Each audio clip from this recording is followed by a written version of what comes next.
जय जिनेंद्र सभी को। 1-2 मिनट में हम शुरू करते हैं क्लास। नमस्ते साहब। हाँ नमस्ते, नमस्कार। गांव से बोल रहा हूँ। जय जिनेंद्र साहब। जय जिनेंद्र।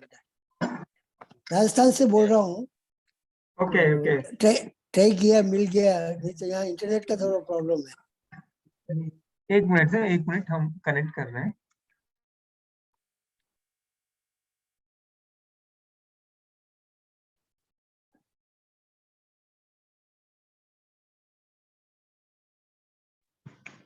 निर्मल जी नहीं आए क्या? जय जिनेंद्र साहब। हाँ जय जिनेंद्र साहब। जय जिनेंद्र।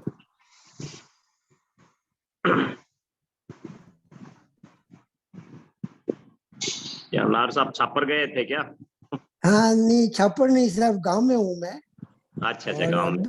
हाँ, छापर तो नहीं, अभी लाडू जाने का विचार है। अच्छा अच्छा। परसों 13 तारीख को। हाँ 13 को लाडलो पहुंचेंगे गुर्जर। जी सर। अच्छा। वो भाई को, मूलचंद को कोई हाँ वो अवार्ड मिल मिला। रहा है ना। हाँ वो दिया था सर। ना। सही बात। हाँ। यहाँ गांव में हूँ सर, इंटरनेट की थोड़ी प्रॉब्लम है, आता नहीं है इतना।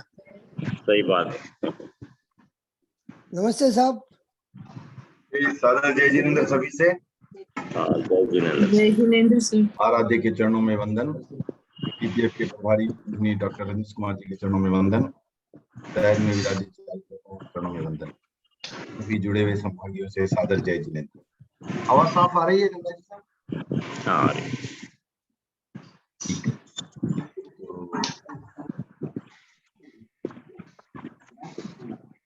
तो पिछली 2 क्लास से हमने जो कुछ बातें की थी उसका आज थोड़ा विस्तृत चर्चा करते हैं। हमने बात की थी कर्मादान की बात की थी हमने। तो कुछ सदस्य हैं जो मैं देख रहा हूं जिनको यहाँ होना चाहिए था, अभी जूम पर हैं, वो मुस्कुरा भी रहे हैं। तो ठीक है, आज के लिए उनको छोड़ दिया जाता है। आइए। तो हमारे वर्तमान राष्ट्रीय उपाध्यक्ष पूर्व राष्ट्र महामंत्री पधार चुके हैं। एक प्रश्न था हिम्मत जी का, और मैंने कहा था कि ये में मिलेगा। और प्रश्न था कि अगर सत्य में क्या आता है, अगर कोई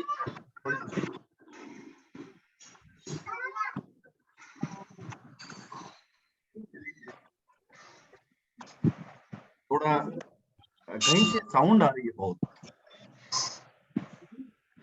जो नहीं बोल रहे हैं कृपया अपने आप को म्यूट कर लें तो अच्छा रहेगा। तो प्रश्न था हिम्मत जी आपका कि सत्य में जो अगर कटु भी है तो सत्य तो है, ये वचन योग में, राइट। तो इसका मैंने आपको कहा भी था कि ये मैंने कहीं तो पढ़ा है, ये आपको दिया गया है जीवजीव में ही है। लेकिन जब आप 23वां बोल पढ़ते हैं, वहां सत्य महाव्रत का अगर वर्णन पढ़ते हैं, मैं पढ़ के सुनाता हूं। तो उन्होंने वहां लिखा है कि दूसरे महाव्रत में असत्य बोलने का सर्वथा परित्याग किया जाता है। धर्म रक्षा या प्राण रक्षा के लिए भी मुनि असत्य नहीं बोल सकता। ये तो सही बात है, जो असत्य है वो तो असत्य है ही।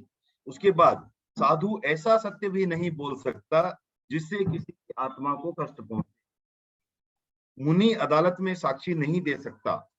सच्ची साक्षी देने से भी 2 में से 1 व्यक्ति को अवश्य कष्ट होता है। किसी भी व्यक्ति को अपनी असत प्रवृत्ति द्वारा कष्ट देना हिंसा है। हिंसात्मक वचन असत्य। तो आप सत्य भी अगर है, अगर हिंसात्मक वचन है तो असत्य है। हिंसा और असत्य का आचरण साधु के वर्जित। जहां सत्य हो सकता है, जैसे अगर मान लीजिए वही जैसे मैंने उदाहरण दिया था, आपने बताया कि भाई कोई शिकारी आया आपको पूछ रहा है कि हिरण किधर गया, आपने बता दिया। वचन तो तथ्य तो है, लेकिन ये सत्य व्रत में नहीं आएगा। क्यों नहीं आएगा? क्योंकि उसमें हिंसा, जहां जहां हिंसा, उसको साफ इन्होंने लिखा है हिंसात्मक वचन असत्य है। सावध्य तो है ही, सावध्य तो है ही, असत्य भी असत्य वचन योग में ही उसको गिना जाता है।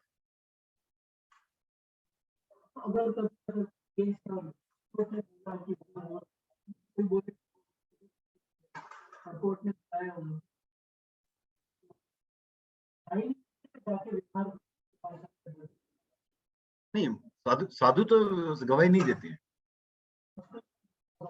हाँ,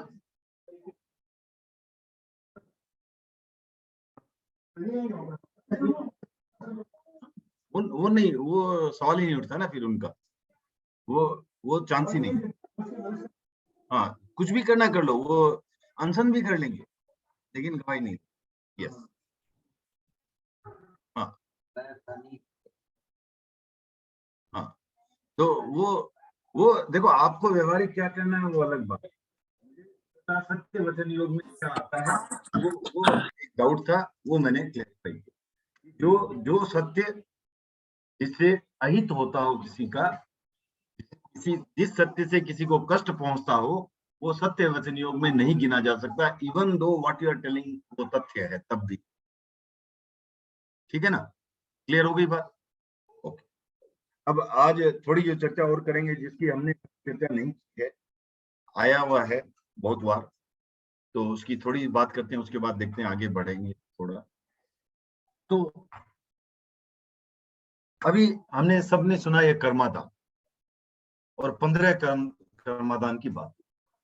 तो अब इनका विशद विवरण क्या है, क्या लॉजिक है, किस तर्क के आधार पर ये 15 कर्मादान किए गए। तो मैंने सोचा कि इसके बिना इसकी चर्चा जो है वो इनकम्प्लीट है। मैंने जब वो चर्चा की थी तब मैंने खाली नाम पढ़ के छोड़ दिया था, लेकिन मैंने सोचा कि इसकी चर्चा करना थोड़ा उचित रहे।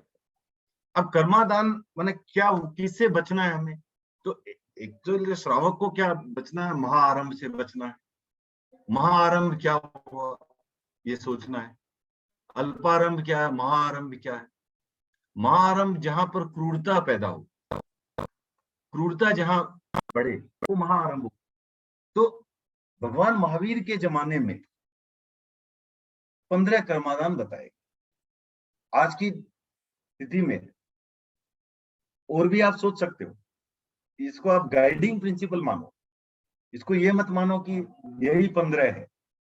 हो सकता है इन 15 में से कुछ का औचित्य आज ना भी रहा हो। ठीक है ना? अब उस समय की परिस्थिति के अनुसार से वो 15 थे। वो क्या थे, उस समय की परिस्थिति में क्या थे, वो समझने का प्रयास हमें करना है। ठीक है ना? जो आप आजीविका करने के लिए जो कर्म करते हो, ऐसे कर्म जहाँ जो नहीं करना, वो कर्मादान 15 कर्मादान बताए। ऐसे कार्य जो आपको ऐसा वाणिज्य नहीं करना। तो जहां तो अब प्रश्न उठता है कि क्या, किस चीज से बचना। जो भी आप वाणिज्य कर रहे हो, सावध्य योग तो है। एक है वो बहुत ज्यादा सावध्य है, बहुत सावध्य है। एक है जो रीजनेबल है, राइट? तो अब इसको कैसे कैसे परिभाषित किया जाए, पहले समझा कैसे जाए, क्या क्या रीजनेबल है, क्या अनरीजनेबल है, कैसे समझा जाए ये। तो आप देखो, जहां पर जिस कार्य में आर्त ध्यान और रौद्र ध्यान की अधिकता हो, वह आपको कहा जाएगा महाआरंभ। ठीक है ना? आर्त ध्यान और रौद्र ध्यान जिसकी अधिकता हो जाए, उसे कहा जाएगा आपको महाआरंभ। जहां इसका सरलीकरण हो, इसकी कम न्यूनता हो, वो आ जाएगा अल्पारंभ। क्लियर हो गई बात? तो अब इस आधार पर, इस पैमाने पर हम लेट्स मेजर जो 15 कर्मादान बताए गए हैं। तो पहला बताया गया था,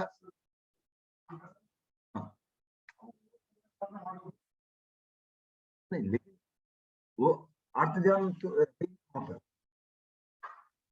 मैंने आपको हिस्सा है। हाँ, वो होने के बिना पंचेंद्रिय को एक certain level of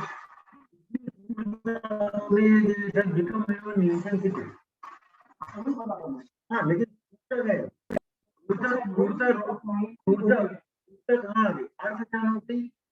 गलत चीज पर ध्यान हमें रुद्र ध्यान हो गया, क्रोध रुद्र ध्यान में आ जाए, जो भी आक्रामकता वगैरह है वो कहाँ है, रुद्र ध्यान में आ जाए। फिर भी वो नहीं, आत्मा में स्पंदन से खाली रुद्र ध्यान थोड़ी होता। आपको क्रोध आता रहेगा, मतलब ये तो क्रोध रोज ही आता, आदत ही है, चिल्लाने की आदत ही है, इसका मतलब ये नहीं कि वो रुद्र ध्यान नहीं है। हाँ, तो ये आक्रामक जनरली नहीं है ना, जनरली क्रोध आता है मेरे को, जनरली आप मेरे को कुछ भी अनटुवर्ड बोलते मेरे को नहीं सुनाता है, जनरली मैं हिंसा करता हूँ, आदत होता है। हाँ हाँ, वो एकदम उसको मैंने आप जो उसको पकड़ के काटना है। हाँ, नेचुरल का ये नहीं कि वो रुद्र ध्यान नहीं है। आज मान लो एक साधक है, राइट, उसके लिए मेडिटेशन नॉर्मल हो करना, तो क्या उसको धर्म ध्यान में नहीं गिनेंगे फिर हम? ये तो उनकी आदत है, दिल्ली का काम है, तो क्या वो धर्म ध्यान में नहीं गिना जाएगा? तो उसी तरह ये भी रुद्र आक्रामकता है, जहाँ आगे वो रुद्र ध्यान नहीं गिनना पड़ेगा। उसके बिना आप पंचेंद्रिय को कोई आपसे वार कर रहा है, ये छोड़ दो प्लीज, इसके बाद भी आप उसको काटे जा रहे हो। हाँ, वही सेम आपको ध्यान आप तो उससे मैंने दिया, एक साधु है जो रोज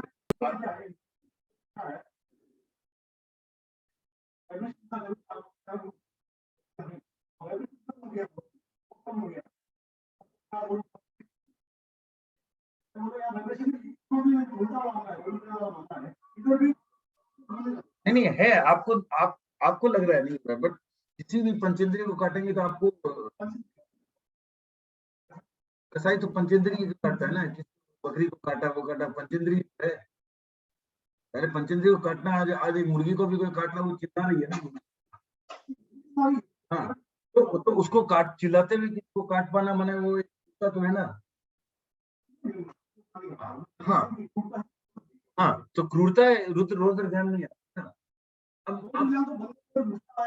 नहीं, ऐसा कोई जरूरी नहीं, कभी हाँ, तो आप हाँ, तो ठीक है, इसको फिर कभी चर्चा करते हैं, बट वो है रुद्र ध्यान। तो पहला जो कर्मादान आता है जिसे अवॉइड करना है, और कोई इस पर कोई कमेंट करना चाहेंगे, धनराज जी या नाथ साहब, या कोई भी कमेंट करना चाहेंगे इस पर, हिम्मत जी के प्रश्न पर? प्रश्न क्या है?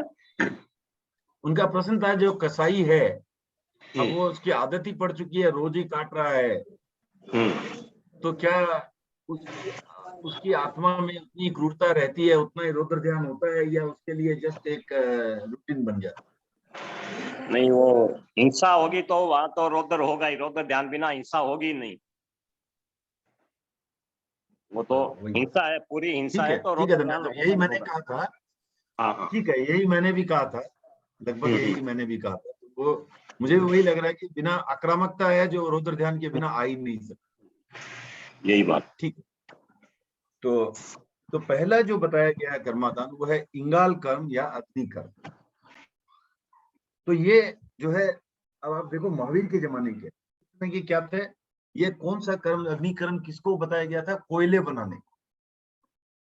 अब जब कोयला आप बनाते थे, क्या करते हैं पहले आप, जो पहले लकड़ी लाते तो लकड़ी काटते हैं, उसके बाद उसको जलाते हैं, तो इसमें आपको इतनी वनस्पति काय की हिंसा हुई, और साथ साथ अग्निकाय की भी इतनी हिंसा हुई। तो इसलिए ये जो है महाआरंभ में आता है, और इसे कहा गया कि ये एक ऐसा कार्य जो नहीं करना चाहिए, तो इससे श्रावकों को बचना। तो पहला जो था वो था इंगाल कर्म। दूसरा हो गया वन कर्म। तो इसमें क्या हो गया? जंगल काटना, तो और उसके बेसिस पर अपनी आजीविका चलाना, जंगल काटने ऐसे काफी कार्य हो सकते हैं जंगल काटने वाले। फर्नीचर है, जंगल काट आजीविका चला रहा है। तो श्रावकों को इससे भी बचना चाहिए।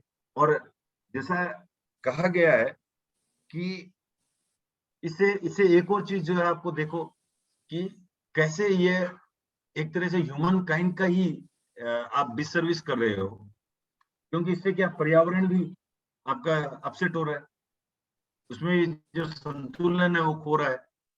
अभी क्या है, सबको ऑक्सीजन चाहिए। ऑक्सीजन का माध्यम क्या है? ऑक्सीजन का माध्यम है आपको ये ट्रीज वगैरह जो भी है, प्लांट एंड वेजिटेशन, वो ऑक्सीजन देते हैं आपको। आप उसी को अगर कम कर रहे हो तो वो भी समस्या है। तो इस तरह आप जो है वनस्पति की भी एक अपना वैसे सब छोड़ दें, आप हिंसा का अगर एंगल छोड़ भी दें, तो इवन एक मानव जाति को सरवाइव करने के लिए, सरवाइव करने के लिए ये एक आवश्यक अंग है हमारा एक पूरे चक्र जीवों का।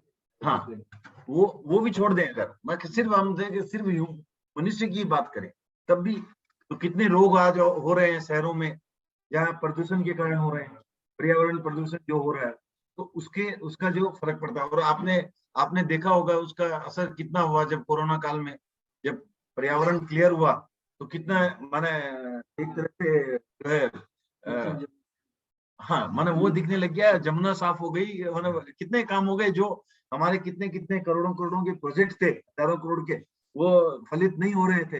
और ये दिखा दिया। तो ये क्या दिखाया कि आदमी इतने कार्य कर रहा है गलत, कि अगर एक आदमी का निकलना बंद हो गया, बाकी किसी का निकलना बंद नहीं हुआ था भाई, सब निकल रहे थे, घोड़े गाय, उन पर कोई कर्फ्यू नहीं था।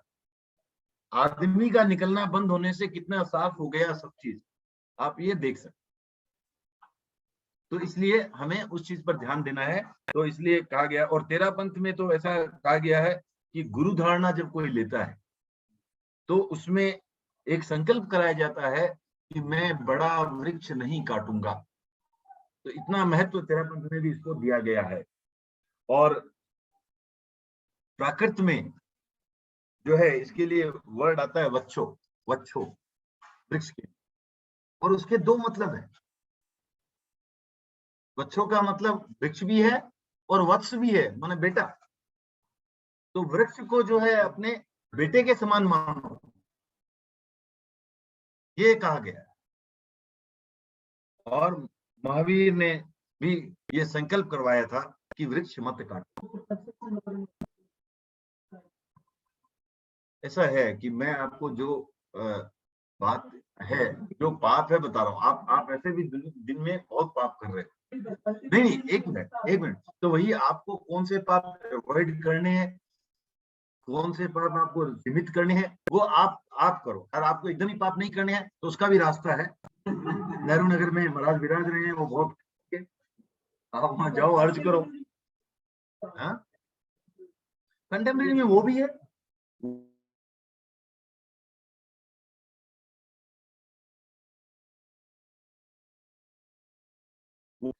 हाँ, हो ही रहा है। तो मैंने आप तो मैं कि अब बिल्डर मत बनो, कहने करते कि अभी आपको ये सोचना है, ठीक है ना। लोभ लालच में आप क्या करते हो वो आपकी मर्जी, लेकिन बिल्डर मत बनो। किसने कहा बिल्डर बनो? और भी तो काम है, तो आप वैसे कार्य चूज करो। ओके, तो सीए बन के ठीक है। फिर आता है साटक कर्म। तीसरा जो कर्मादान बताया गया, साटक कर्म। साटक कर्म अब जो है आज की दृष्टि से लगता है कि ये क्यों कह दिया महावीर ने, ये था वाहन का उद्योग। लेकिन आप उस समय की सोचिए, उस समय वाहन कौन चलाते थे? पशु, बैलगाड़ी, भैंस गाड़ी, ये चलती थी। तो इससे क्या होता था, अभी उनका वध भी हो जाता था कभी कभी, क्योंकि अब यूजलेस हो गया। अब इसको घर में कौन रखे? माँ पिताजी तो है नहीं कि घर में रखो, आजकल तो उनको भी रखने में पता नहीं संकट आ सकता है, कभी कभी सुनने में आता है। लेकिन अब वो माँ पिताजी तो है नहीं, रखो कौन, इसको निकालो, अब तो काम का रहा नहीं, या कोड़े बरसाओ। अब वो कहीं चलते चलते बैल थक जाता है, सांस लेता है, तब भी आप लेने नहीं देते। बैल जो गाड़ी वाहन होता है और मार के चलाता है, तो उसकी प्रताड़ना होती है। अति भार लादा जाता है, रेस्ट भी नहीं दिया जाता, समय से अधिक खटाया जाता है। तो इस तरह के कारण ये जो है इसमें जो है अति क्रूरता है, इसलिए ये श्रावक के लिए जो है ये करणीय नहीं। तो लोभवश आदमी इसमें क्रूर बन जाता है। लोभ क्या चीज का, कि भाई अधिक ट्रिप कर लूं, अधिक माल ले जाऊं, अधिक ये कर लूं।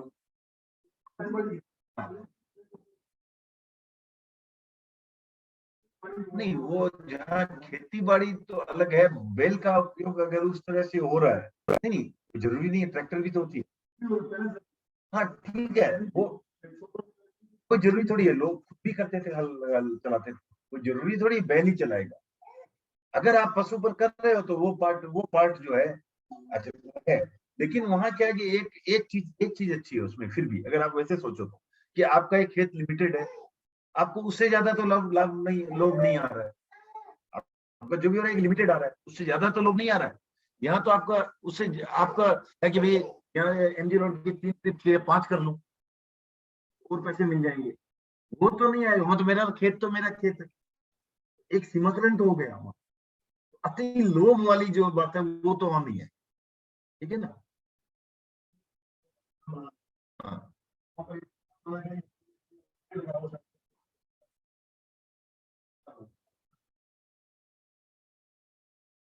हाँ, आएगा तो उसी में। हाँ, ये व्यापार नहीं हुआ आपका, आपका हाँ, ये व्यापार की दृष्टि से बताया गया, बट नहीं वो, लेकिन पाप में तो आएगा यार। और काफी लोग है जो अवॉइड भी करते हैं। घर अगर ट्री है कोई बड़ा, तो वो अराउंड दैट डिजाइन करते हैं। में भी आप देखो काफी लोग ऐसे जो जो ट्री नहीं काटते, वो ट्री है उसको रखेंगे उसके अराउंड घर, तो वो आपके चीज का फायदा नुकसान आपको समझा देते हैं। उसके बाद आपको कितना फायदा करना है कितना नुकसान करना है आपको, हाँ वो आपका लुकआउट है, ठीक है ना। फिर आता है भाटक कर्म। भाटक कर्म क्या हुआ, भाड़े का कर्म। अब ये भी भरत ने पूछा था पिछली क्लास में, हालांकि भरत को तो उत्तर देना चाहिए, पूछने का तो है नहीं, हम तो इनके प्रतिनिधि हैं, ये हमसे पूछ ही नहीं सकते, फिर भी उन्होंने पूछा था अभी भाड़े में लगा देते हैं घर वगैरह, वो क्या हुआ। तो ये वहां जो ये बात है महावीर की, जो ये सारे टर्म जो वहां से आए, तो उस समय क्या होता था कि आपने पशु भाड़े पे दे दिया, पशु भाड़े पे दे दिया, वो होता था कि 3 दिन ले जाओ हमारे बैल से आप whatever। तो वो चीज है, उसका जो है उसमें क्या होता था, फिर आप वो फार्मिंग में यूज करें आ जाती है, लालच आ जाता है, भैया आज हिम्मत जी लोकल तो फिर वो पशु पर क्रूरता हो जाती है अपने तक, ठीक है ना। तो ये जो है इस तरह के भाटक कर्म जो है उसका आनंद श्रावक ने भी त्याग किया था। आनंद श्रावक ने भी इन चीजों का त्याग किया था, और महावीर ने ये बताया कि ये कार्य नहीं करना। क्लियर हो गया। उस वक्त दास दासियां भी रहते थे, तो उसको भी भाड़े पे दे देते थे कि भाई हमारे दास ले जाओ आप काम करवाने के लिए। हाँ, दास दासी को भी दे देते थे, करेक्ट है, दास दासी को भी दे देते थे। हाँ हाँ, और व्यापार करना वो भी नहीं है, वो भी नहीं करना है इसमें। वो केस वाणिज्य में आ जाता है एक, जो आएंगे इसमें भी ले सकते हो आप, कोई दिक्कत नहीं है, इसमें भी ले सकते हो भाड़े, माने वो हो गया परमानेंट भाड़े देने का टाइप का, समझ लो आप उसको। अगर आप सीए हो ना, तो वैसे परमानेंट भाड़े दिया तो हो गया, आपको आजीवन भाड़े दे देते हैं, तो उसके लिए आपने तो मैंने बिक्री हो गई, वो एक ही बात है। हाँ, तो आप ऐसा समझ लो, ठीक है ना, जैसे समझो वैसे अच्छा, ठीक है। वो नहीं है, वो अलग चीज हो, वो भी महाआरंभ में आता है, वो उस समय की परंपरा नहीं थी। तो ये उस समय की परंपरा के हिसाब से 15 बता दिया आपको, इसलिए आपको गाइडिंग प्रिंसिपल क्या बताया कि जहां आर्त ध्यान रौद्र ध्यान की बहुलता हो। अब जो ब्याज में बैठा हो वो क्या करेगा, वो खाना खाने वो अगर एक गिलास जूस भी पी रहा, सोचेगा 60 रुपये का ब्याज कितना हुआ, तो अब क्या अर्थ ध्यान रुद्र ध्यान की अर्थ ध्यान की तरफ चले गए आप, गलत गलत चीज में हमेशा वही ध्यान, वो भी आ सकता है उसमें, अगर डिपेंड इंटेंसिटी पर डिपेंड करता है, उसी में आएगा, इंटेंसिटी पर डिपेंड करता है, देखो सब चीज, ठीक है ना। अगर आपको वैसा ही है खाली तो उसी पर ध्यान है, सिर्फ और कोई जगह ध्यान नहीं है, वो भी आएगा। नहीं, फर्क पड़े नहीं पड़े वो बात अलग है। आपका उस समय आप और कुछ ध्यान नहीं दे पा रहे ना। अब जैसे वो इसका आता है, उदाहरण आता है कि कोई आदमी सट्टा लगा, अब वो आचार्य तुलसी का व्याख्यान सुनने आ गया, आचार्य तुलसी का व्याख्यान सुनने आ गया, आचार्य तुलसी ने कोई ऐसे हाथ उठाया होगा, 3 उंगलियां उठाई, खींच रही है, तो बाद में महाराज ने पूछा उससे, ये क्या कर रहे हो? बोला नहीं, बाप जी ने बोला 3 अंक। तो उसका वो व्याख्यान क्या सुन रहा है, उसका ध्यान तो वहीं पर है। अगर वो 3 अंक पर लगाता हूँ तो 3 अंक पर लगाया, वो इस तरह का वो अर्थ ध्यान नहीं आ जाएगा। आप व्याख्यान सुनने गए, लेकिन व्याख्यान में ध्यान नहीं है आपका, आपने तो गुरुदेव अगले 3, हाँ 3 तो कुछ भी वो बात कर रहे हैं गुड्डे वैसे, वो हाथ उठाया 3 है, 3 है तो 3 अंक पर लगाओ सट्टा। हाँ वो पता नहीं। ये एक इसका देखो दो दृष्टि से उत्तर नहीं बताना चाहूंगा मैं। एक तो मुझे पता नहीं है, दूसरा अगर पता कर भी सकता तो क्या होगा कि नेक्स्ट टाइम जब भी भरत व्याख्यान सुनने जाएगा, वो ये देखते रहेगा महाराज का हाथ उठ रहा है, कितनी उंगलियां उठ रही है। तो मैं ये नहीं चाहता, मैं यही चाहता हूँ कि तुम महाराज का जाकर ये व्याख्यान ही सुनो, उनकी उंगलियां मत गिरो, ठीक है ना। इसलिए इसका उत्तर देना जो है सही। ओके, फिर आता है स्फोट कर्म। तो जो अपने भूमि में स्फोट करके वगैरह निकालते हैं, तो उसमें भी आप देख सकते हो पृथ्वी काय की कितने जीवों की हिस्सा होती है, और खनिज निकालते हैं वो भी पृथ्वी काय के जीवों में आता है। तो करना ही पड़ेगा, खनिज निकालने की कैसे, या तो ऐसे नहीं तो करना ही पड़ेगा, और तो तीव्र प्रभाव से काटा जाएगा, कुछ तो करके करना ही पड़ेगा। अंदर गेट एक्सेस ये तक जा पाओ तो तक निकालोगे कैसे? हाँ, माइनिंग उसी में आ गया, सारा उसी में, सब कुछ उसी में आ गया, माइनिंग वही हो गया। ओके, फिर आता है दंत वाणिज्य। तो जो हाथी के दांत का जो व्यापार करते हैं, तो उसमें क्या इतनी क्रूरता होती है, पहले हाथी को मार दिया जाता है, उसके दांत निकाल कर। अब इसमें आप देखो कि कितने ऐसे भी रहेंगे ना, यहाँ आप ऐसा भी देखोगे कि और जीवों की संख्या भी बढ़ाई जाती है, वृक्षों की संख्या। मुझे काटना है, मुझे काम करना, तो पहले क्या करूंगा मैं, जहाँ 4 पेड़ होते थे वहां 40 लगाऊंगा और उनको काटूंगा। तो हाँ, वो उसी टाइप में हो गया। तो इस तरह ये व्यापार जो है, इसमें भी हाथी दांत का व्यापार भी मनाई। इसी तरह लाक्षा व्यापार, तो ये लाख का व्यापार, तो इसमें मुझे पता नहीं है उसकी प्रोसेस तो, लेकिन ऐसा सुना है कि उसमें भी काफी हिस्सा होती है। किसी को अगर पता है लाख कैसे बनती है तो बता सकते हैं। हाँ, इस कारण महाहिंसा उसमें होती है, इतना सुना है। हो सकता है सिर्फ उसके कारण होती हो या और कोई कारण होती हो, मुझे पता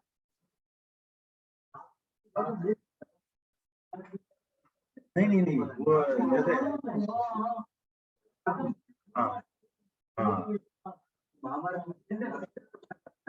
हाँ हाँ वो जलता जल्दी है। हाँ, जलता जल्दी, और यहाँ पर क्या होता है, उसको जल करके कोई भी शेप दिया जा सकता है, जला करके उसको शेप थोड़ा मोल्ड कर सकते हो।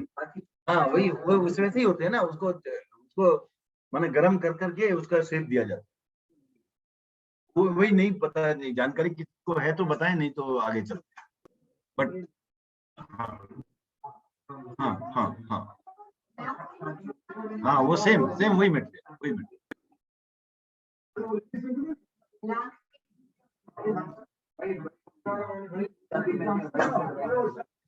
पर्टिकुलरली शादी के समय में लाख का चूड़ा बोलते हैं ना, तो वही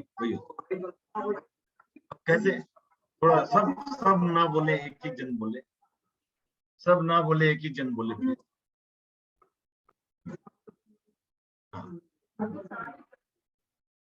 और वो काफी फ्रेजाइल भी होता है। हाँ, ठीक है, तो जो भी है तो वो व्यापार को मना है। फिर रस वाणिज्य, अर्थात जो शराब इत्यादि का व्यापार है उसको मना। अब क्यों इसको मना किया गया, इसमें कहाँ से आ गया?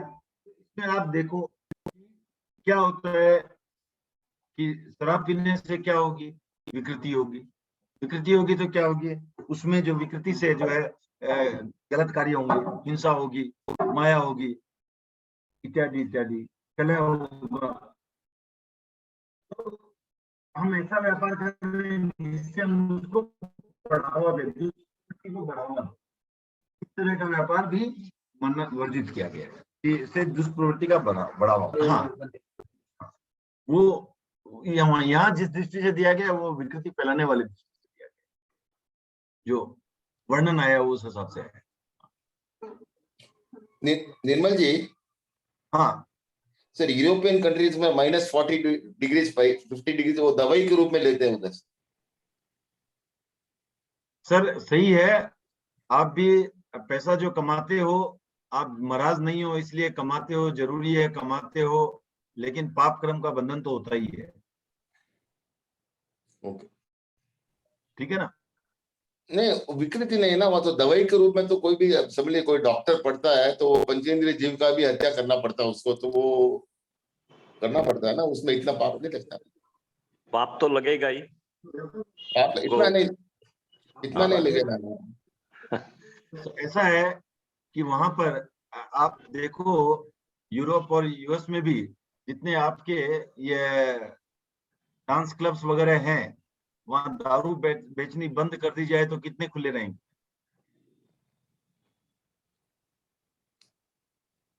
तो ये कहना कि वो सिर्फ जो है गर्मी के कारण है, ठंड के कारण है, गर्मी पहुंचाने के लिए, ये तर्क जो है मान्य नहीं। वहां भी काफी लोग ऐसे हैं जो अल्कोहल का सेवन नहीं करते। ठीक है, नहीं, ये अल्कोहल ठीक है, बनती मैंने भी- वही जैसे जैसे हिम्मत जी को बोला था, ये हमारे उस समय के हिसाब से जो था, वो जिस जिस स्थिति में महावीर थे वहां पर अधिकतर इसका सेवन सिर्फ विकृति के लिए ही किया जाता था। और ये तो बनती उस भी हिसाब से सड़ा के कानून दिए गए हैं। अगर आपको कहीं भी लगता है कि इसे आत्मरोधक ध्यान का इतना प्रभाव नहीं है तो आप कैलकुलेट कर लो। नहीं, इसका ठीक है बनाने ना? का प्रोसेस, उसके बाद आता है भी ऐसा केस। ही है। हाँ, फर्मेंटेशन वगैरह किया जाता है, ठीक है, वो तो सड़ा के ही बनती है। विश्व वाणिज्य। हाँ,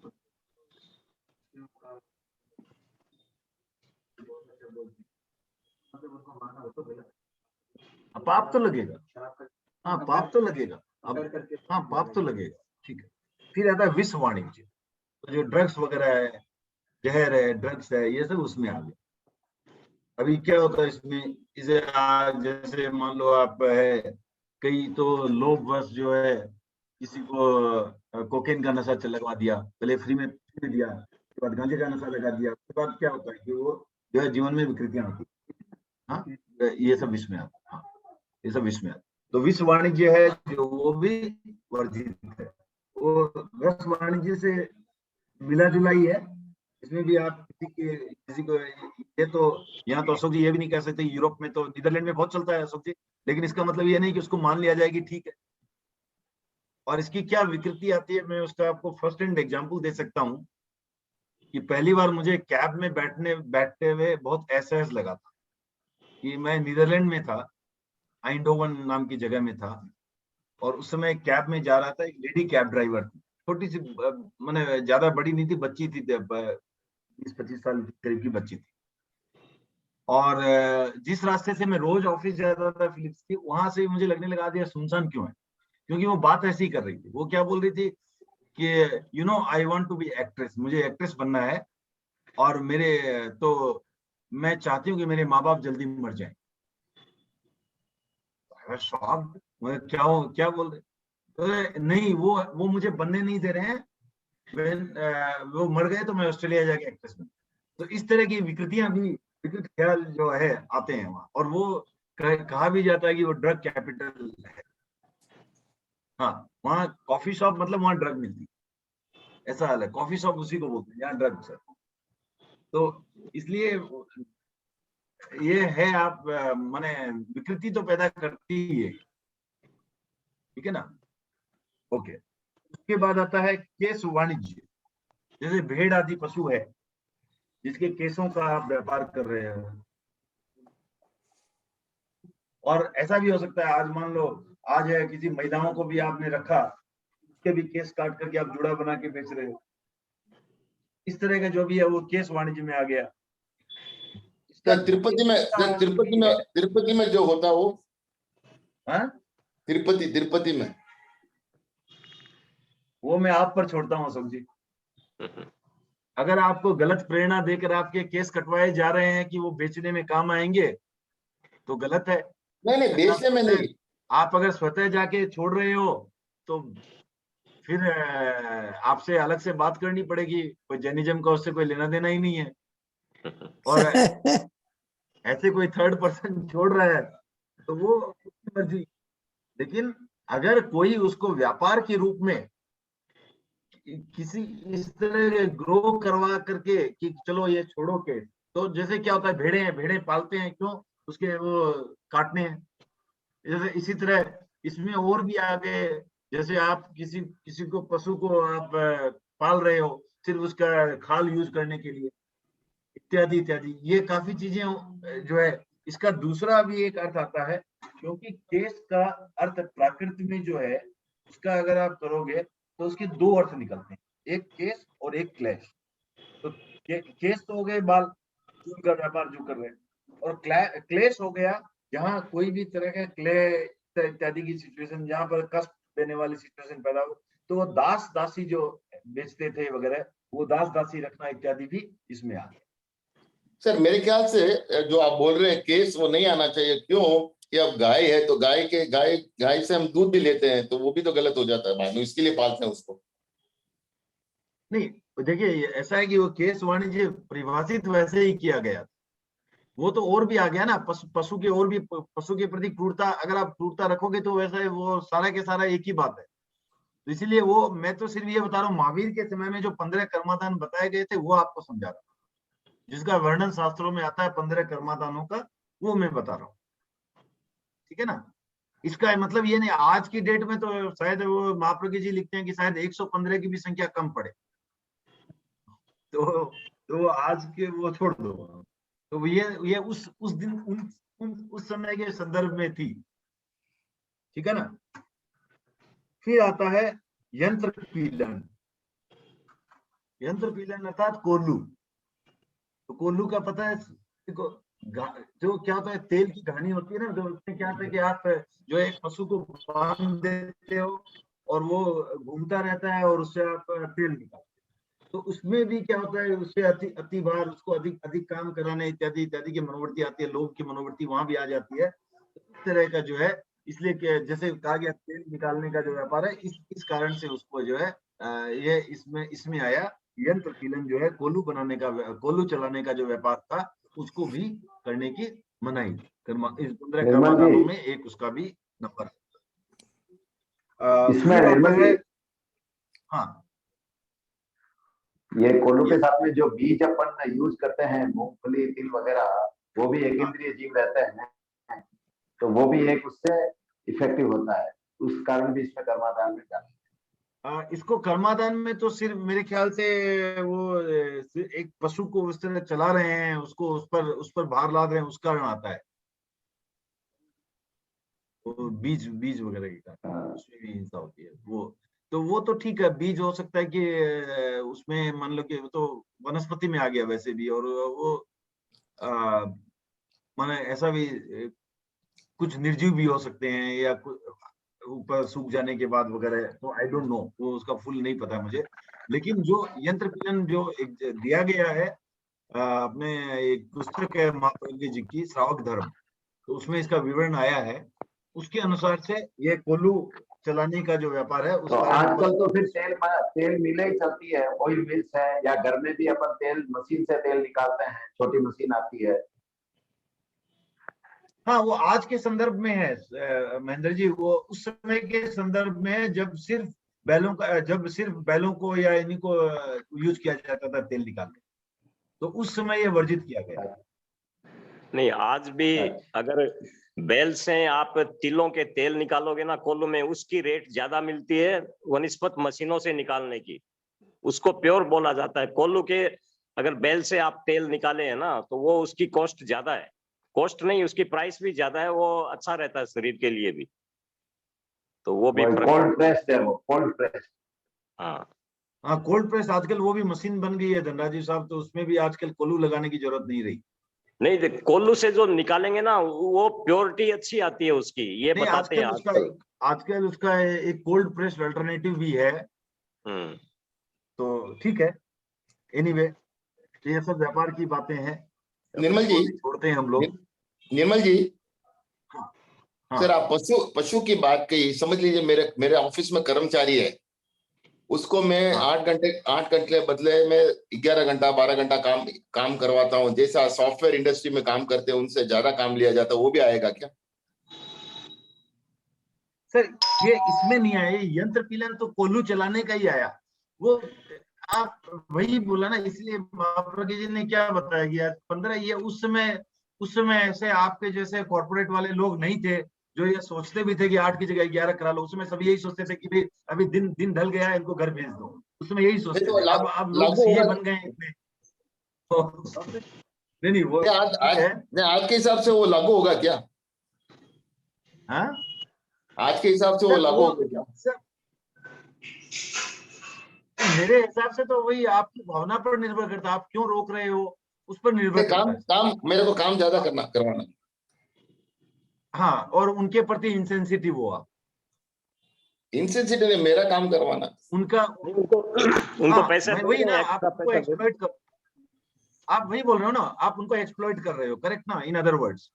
तो सॉफ्टवेयर इंडस्ट्री में वही हो रहा है सर। क्या हो रहा है उससे मतलब नहीं, हर जगह पाप हो रहे हैं सर। नहीं तो तो मैं दिखाऊंगा आपको, एक पब दिखाऊंगा, वहां हो रहा है, बहुत कुछ हो रहा है। इसका मतलब थोड़ी कि हम उसको ये उचित ठहराएं। उचित नहीं, मैं तो वही बोल रहा हूँ। तो इसको कंपेयर कर सकते हैं ना, वो पशु का और इसका। नहीं, ऐसा क्यों? ये अलग है ना, ये सिर्फ यंत्र पीलन की बात है। इससे ये 15 स्पेसिफिक कर्माधान है, आप कंपेयर मत करो किसी को, उसका खाली अर्थ समझो। और ये समझो कि क्या काम आपको नहीं करना है। जहां पर भी अर्थ ध्यान रौद्र ध्यान ज्यादा है, क्रूरता ज्यादा है, वो नहीं करना है। अब क्रूरता है वन साइडेड, मुझे आई डोंट केयर कि मुझे आपसे काम लेना है, आप चाहे 24 घंटे बैठो 48 घंटे बैठो, मुझे मतलब नहीं है। तो मेरी आपके प्रति क्रूरता है, वेरी सिंपल। ऐसा कोई भी कार्य है वो अवॉइडेबल है। लेकिन वो ये 15 कर्माधान में आता है कि नहीं आता है, ये इम्पोर्टेंट नहीं है। ये क्योंकि ये स्पेसिफिक उस टाइम की बात थी। उस टाइम शायद ये सब इतना सोचते भी नहीं थे, शायद बिजली वगैरह की व्यवस्था नहीं थी। तो अब सूरज डूबा, ना तो कंप्यूटर थे जिस पर बैठ के काम करना था, सूरज डूबा अब घर जाओ, उसको उपाय भी नहीं था। नहीं, सावरकर ने भी वो तेल निकाला था, कोल्लू चलाए थे उसने भी, तो उसको भी अपन काउंट कर सकते हैं इसमें। उन्होंने भी वो यंत्र से अपना तेल निकाले थे, वो जेल के अंदर में काला पानी की सजा हुई थी वहां पे। पूरे दिन में उनको इतना तेल निकालना पड़ता था, तो वो भी उसमें शामिल हो सकते हैं।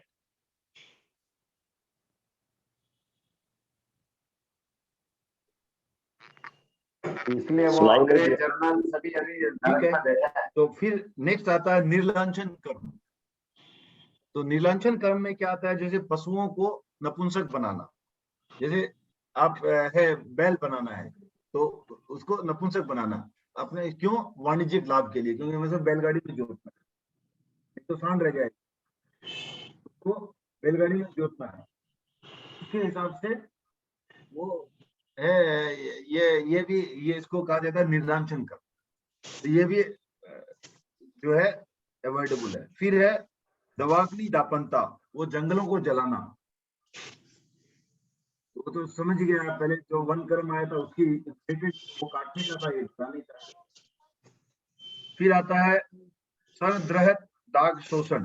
तो ये जो है सिंपल वर्ड में जो है तालाब सुखाना। जैसे अब तालाब सरोवर तालाब सुखा रहे हैं, क्यों?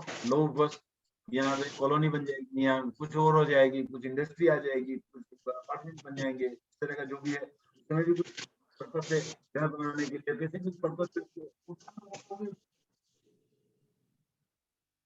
डैम बनाना भी तो जल के बहाव को रोकना है, इसमें नहीं आएगा, इतना नहीं है, इसमें नहीं आएगा, पर वैसे इसीलिए वर्णन आया, तो किसी का तो मुझे पता नहीं है, लेकिन हाँ। फिर है असतीजन पोषण, तो असत को पोषण किसी भी रूप में हो सकता है। जैसे आप मान लो आप ये असत को पोषण कैसे हो गया, मान लो आप रिकवरी एजेंट रख रहे हो, तो जाकर गुंडागर्दी करने वाला है, या कोई वेश्याएं पाल रहा है, तो इस तरह के जितने भी है असत प्रवृत्ति का पोषण। हाँ हाँ,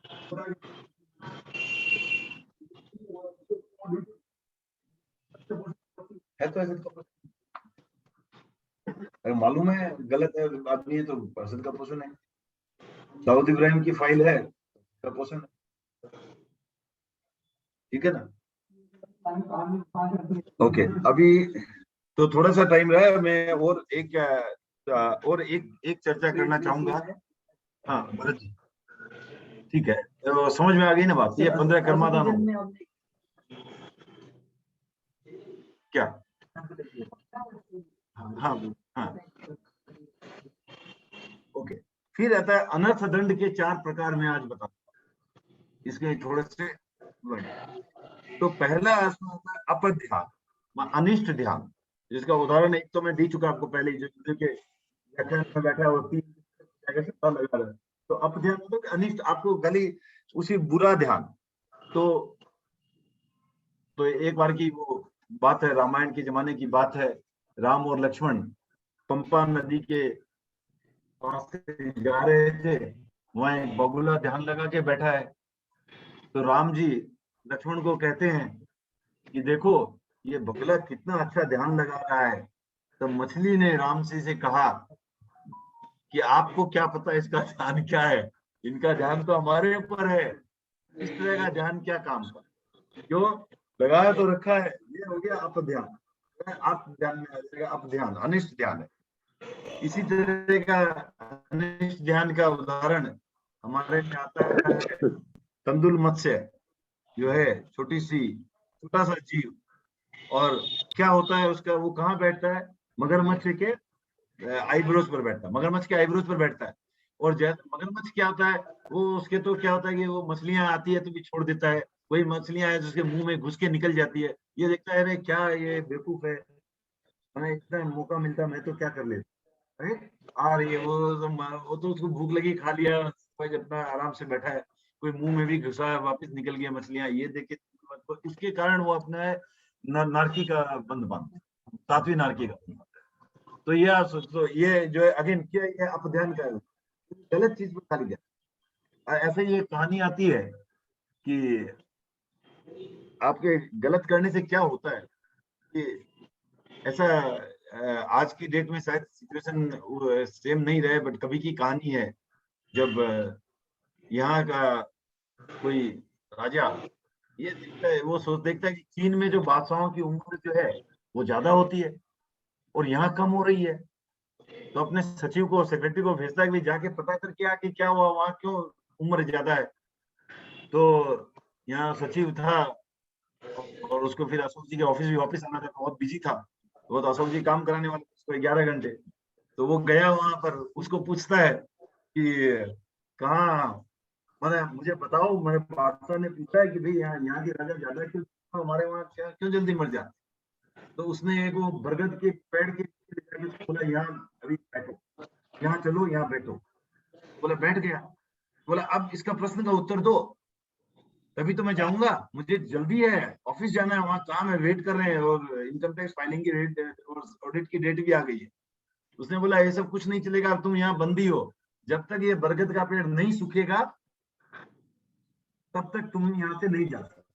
वो बैठ गया, क्या करेगा, वहीं रहता है। अब वो जाके देखता है उस वृक्ष को, आज देखता है कि 1 महीने बाद देखे चलो कुछ तो पत्ते कुंभला गए उसके। फिर देखो 3 महीने में वो वृक्ष, वट वृक्ष गिर गया, जो इतना हरा भरा का वो 3 महीने में वट वृक्ष गिर गया, तो अब ये खुश हुआ सचिव कि अरे चलो कल तो ऑफिस ज्वाइन कर लेंगे, निकलेंगे यहाँ से, अब तो छोड़ देगा। तो फिर से वहां जो चीन का जो मंत्री था उसके पास गया, बोला अब तो मेरा जाने का टाइम आ गया, अब तो उत्तर दे दो, बता तो दो मेरे को, तुमने जो बोला मैंने वेट किया। बोले उत्तर तो मिल गया तुम्हें। बोले कैसे मिल गया? बोलते कि इतना हरा भरा वट वृक्ष 3 महीने में गिर गया। क्यों? क्योंकि तेरे दिमाग में उसके प्रति खाली गलत गलत ख्याल आ रहे थे, कब ये गिरे, कब ये गिरे, कब ये गिरे। क्योंकि उसके गिरने से तेरा जाना होना था, तब तक तू बंदी था। तो उसी तरह हो सकता है कि तुम्हारे बच्चा है जो है बच्चा पे उठा रहे हैं, सारी दुनिया यही सोच रही है कब हमारा राजा मरे, कब हमारा राजा मरे, कि वो जल्दी मरे। तो ये जो है अपध्यान का कितना फर्क पड़ता है उस वातावरण का, आभा मंडल का, इसका उन्होंने ये कहानी के माध्यम से एक महाप्रज्ञ जी ने बताया। फिर आता है प्रमादाचारित्र, जो जैसे प्रमाद के कारण आता है अनर्थ, हिंसा, नशा, नींद, विकथा इत्यादि इत्यादि के कारण जो हो रहा है, वो जो है इसमें अनर्थ है, अनर्थ दंड में आ गया। कोई पर्पस ही नहीं था, क्यों बेकार में नशा करना और उसके बाद क्यों बेकार में गलत बातों की कथा सुनना और उसके बाद हम कुछ कर रहे हैं गलत कार्य कर, तो ये जो है अनर्थ में आ गया। फिर आता है, टाइम हो रहा है तो मैं इसलिए थोड़ा क्विकली चलता हूँ, हिंस्र प्रदान। हिंस्र प्रदान हो गया शस्त्रों का प्रदान। तो आजकल तो ऐसा हो गया कि आज तो डेवलप्ड कंट्रीज भी है, इतने इतने शस्त्र बनाओ, उसका व्यापार होगा, ये होगा, वो होगा। गुरुदेव महाप्रज्ञ जी ने भी अब्दुल कलाम को यही पूछा था, जो चेंज हिस्ट्री बन गई, कि आपने सिर्फ अणु बमों की बात की, अणुबमों की बात करो, आपने कोई शांति की मिसाइल निकाली है क्या? तो शांति की मिसाइल बनाओ। शिक्षा हो रही है सिर्फ हिंसा की, अहिंसा की शिक्षा, प्रशिक्षण अहिंसा का प्रशिक्षण कहाँ है? तो ये यहाँ पर वही बात आ गई। आप जितना उसको बढ़ावा दे रहे हो, आज बोल रहे हो हिंसा हो रही है, ठीक है, अब हिंसा भी हो रही है, एटम बम नहीं बनता तो कम से कम उतनी हिंसा तो नहीं होती। अब हिंसा हो रही है बोल करके मुझे उससे भी ज्यादा हिंसक बनना है, हिंसा का जवाब हिंसा से देना है। तो उस कारण से भी ये हिंसकता। और फिर आता है पाप कर्मोपदेश। पाप कर्मोपदेश में आता है जैसे पाप कर्म का उपदेश देना, गलत उपदेश देना, झूठ सिखाना, चोरी सिखाना इत्यादि इत्यादि। अब है बाप है, बेटे को सिखा रहा है, ग्राहक आए तो बोलते ना भाई मैं तो प्रॉफिट रखा ही नहीं, वो तो बस आया भाव खाना दे दिया। ये क्या है? झूठ बोलना सिखा, आप अननेसेसरी झूठ बोल, अनर्थ अनर्थ दंड में आ जाता है ये भी। अब माँ है, वो बेटा उससे पेंसिल मांगता है, तो पेंसिल माँ बोलती है अरे क्या है, वो बगल वाले की पेंसिल लेना है। तो इस तरह करके वो चोरी सीख जाता है। अब वो ऐसे करते करते करते बड़ा चोर बन जाता है, उसको मृत्यु दंड की सजा हो जाती है। तब वो बोलता है मुझे माँ को मिलना है। तो माँ जब आई, माँ का नाक काट लिया, तो लोगों ने मुझे ये क्या बोलता है, अरे मेरी माँ ने अगर मुझे तो आज मुझे मृत्यु दंड। तो ये पाप कर्मोपदेश जो है, ये भी है जो है। और ईर्ष्या और तंदुलवंश का मैंने उदाहरण दिया था। एक और अच्छी कहानी आती है इसकी, ईर्ष्या और लोभ कैसे आदमी को खराब करते हैं। कि एक लोभी था, एक ईर्ष्यालु था, दोनों दोस्त थे, एक लोभी एक ईर्ष्यालु। तो दोनों एक देवी की साधना करते हैं, देवी खुश हो जाती है। तो देवी बोलती है वरदान मांगो कुछ, लेकिन शर्त एक ही है, जो सेकंड मांगेगा उसको डबल मिलेगा। अब जो लोभी है वो सोचता है मैं पहले क्यों मांगू, ये जो भी मांगे मुझे तो डबल अपने आप मिल जाएगा, मैं तो नहीं मांगता। अब जो ईर्ष्यालु है वो सोचता है कि अगर मैं कुछ भी मांगूंगा इसको डबल मिल जाएगा, मैं क्या करूं। तो उसने कहा कि देवी मेरी एक आंख फोड़ दो। तो दूसरे वाले की दोनों फूट गई। तो इस तरह जो है, जो ईर्ष्या है वो भी अपध्यान में आ जाती है। तो इस तरह आज हमने जो चर्चा की, जो 15 कर्मादानों की और अनर्थ दंड के 4 प्रकारों की, इस पर अगर किसी को कोई प्रश्न है।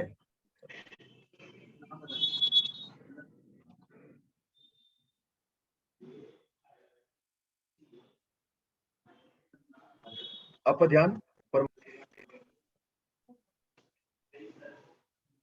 नहीं, नींद में भी जो प्रमाद होता है उसी में आ जाएगा ना। हाँ, ये सब प्रमाद में आ जाते, प्रमाद के अंग है।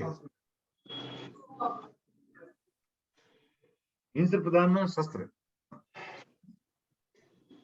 पाप कर्मोपदेश, जो झूठ चोरी इत्यादि जो सिखा रहे हैं, ठीक है ना। तो आज हमने श्रावक संबोध में आगे नहीं लिया, लेकिन इसको थोड़ा हमने सोचा कि थोड़ी इसकी विस्तृत थोड़ी चर्चा हो जाए तो ये आइडिया रहेगी। अशोक जी, कोई प्रश्न?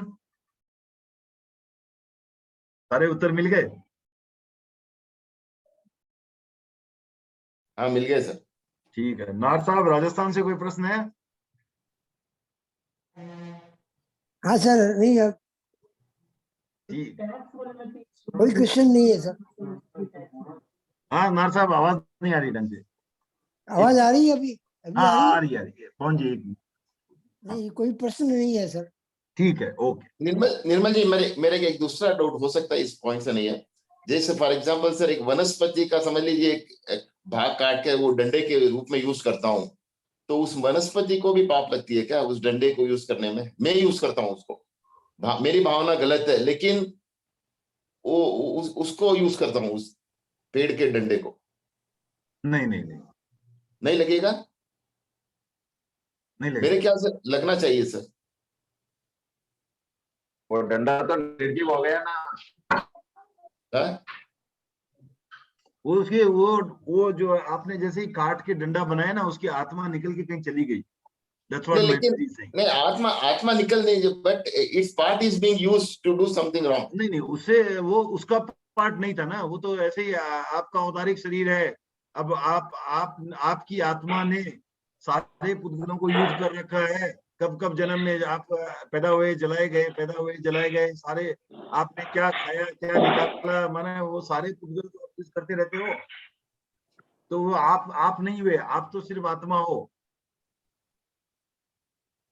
नहीं, आत्मा तो है, लेकिन शरीर के थ्रू ही करते हैं ना चीज। नहीं, तो वो तो नहीं कर रहा ना, वो तो आत्मा निकल गई। आप कर रहे हो, आपको पाप लगेगा।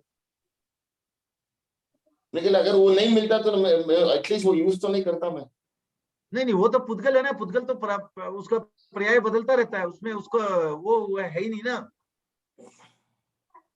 पुद्गल तो सारे पुद्गल, आप ऐसा कोई पुद्गल बचेगा ही नहीं जिसका आप यूज नहीं करोगे। मैंने ऐसा ही तो आपके जीव ने सारे पुद्गलों को यूज कर रखा होगा।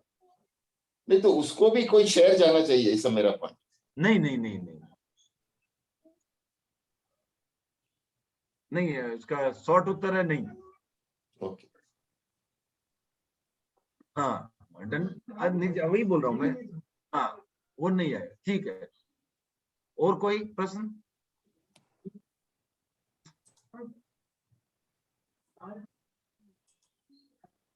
हाँ, वो लेकिन नहीं होगा, उसके ठंडे में नहीं होगा। ठीक है, वो पूरा सूख जाता है, बट वो ठीक है, वो उसमें फिर भी नहीं आएगा, क्योंकि मेरे हाथ में ही नहीं है कुछ। मेरी आत्मा से प्रवृत्ति थोड़ी हो रही है उसको। हाँ,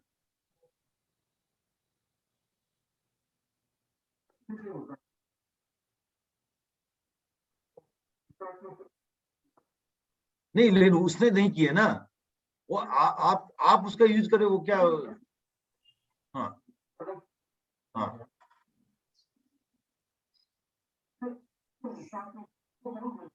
हाँ, कर्म तो बनते ही है, उनको कर्म तो बनते ही है। एक इंद्रिय जी, वो कर्म नहीं बनेंगे तो सब फिर एक इंद्रिय से मोक्ष चले जाओ। क्यों नहीं, कुछ भी हो, कितने भी रहो, अगर नहीं बनते हैं तो ठीक है ना, मैं सिर्फ एक इंद्रिय बनता रहूं, डज नॉट मैटर। अब लगातार बंद भी रहे, लगातार बंद, वो एक इंद्रिय कौन से जीव में है, कौन से गुण स्थान में है? हाँ, एक में आते हैं, उसे उनके कितने कर्म लगते हैं? 7।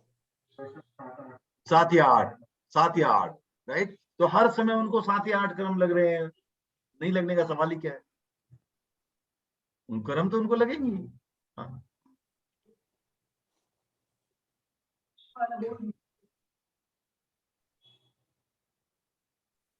ब्याज और टैक्स दोनों अलग अलग चीजें हैं। हाँ, वो भी, हाँ वो है, वो क्योंकि वो अति लोभ का माना गया है। और गुरुदेव तुलसी ने कहा भी था उसके कि ये महाआरंभ है। काफी लोगों ने उनसे चर्चा भी की थी, तो उसका कभी आप उनका संदर्भ पढ़े। आप सोचो ना, आपको गाइडिंग प्रिंसिपल बता दिया है, बस ठीक है। ऐसा तो मैं ध्यान में नहीं है, पर तो आप it's very easy to figure out ना, उसमें कुछ है ही नहीं। आप